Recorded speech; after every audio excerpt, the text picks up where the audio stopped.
অনেক আশা জাগিয়েছিল একটি গণ অভ্যুত্থান, তবে নতুন দেশও দিতে পারেনি নারীর স্বাভাবিক অধিকার।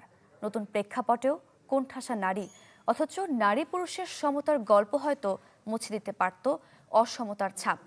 অধিকারের প্রাপ্যতার আগে পারস্পরিক শ্রদ্ধাবোধ বেশি জরুরি অভিমত অনেকের। জিনিয়া কবির সূচনার রিপোর্ট, ক্যামেরা ছিলেন স্বাধীন ইসলাম। শাইনি চুলে এখন হবে সব হেয়ারস্টাইল।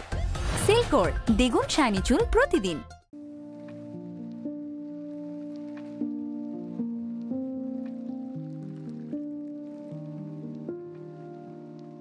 গল্পটা ফুলের মতো হতে পারত, হয়নি, বরং জীবনের প্রতিটা বাঁকে কাঁটা বিঁধেছে পায়ে।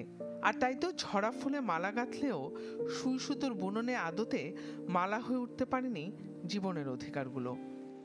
এই ফুলটা সুন্দর, এই ফুলের মতো যদি সবারই জীবনটা সুন্দর হতো তাহলে তো দিনই যাইতো। সবার জীবন কি এক যায়? পথ জুড়ে চোখে পড়ে এমন কত শত গল্প, নারী আর পুরুষ যেখানে মুখ্য চরিত্র, পাশাপাশি হেঁটে যায়, মুখোমুখি বসে থাকে, কাঁধে কাঁধ মিলিয়ে কাজও করে। অমিলটা কেবল রয়ে যায় অধিকারে। অনেকে যাকে নিয়তি বলেই মানে। স্বামী যখন নির্যাতন করুক, গালাগালি মার ধর যা অত্যাচার করুক, একটা বালা কথা কইলে খারাপ কথা যাই কোক, স্বামীর এই একটা অধিকার।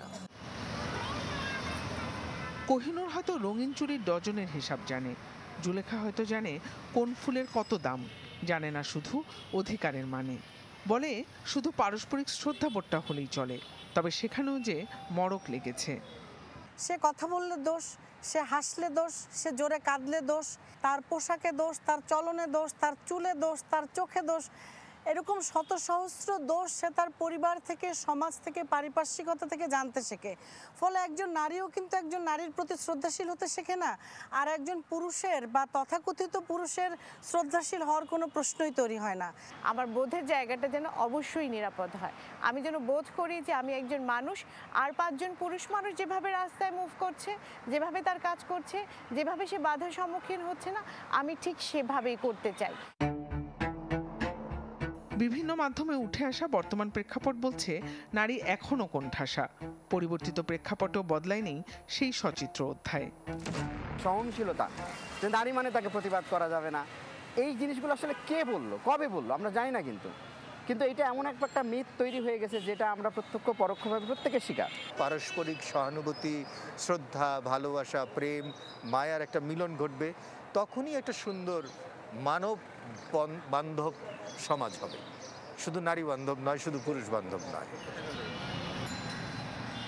যে নারী তীব্র চিৎকারে বলতে পারেনি তার প্রাপ্য অধিকারের কথা, সে নারী সুতীব্র চিৎকারে বলছে পারস্পরিক সম্মানটা আগে, অধিকার পরে।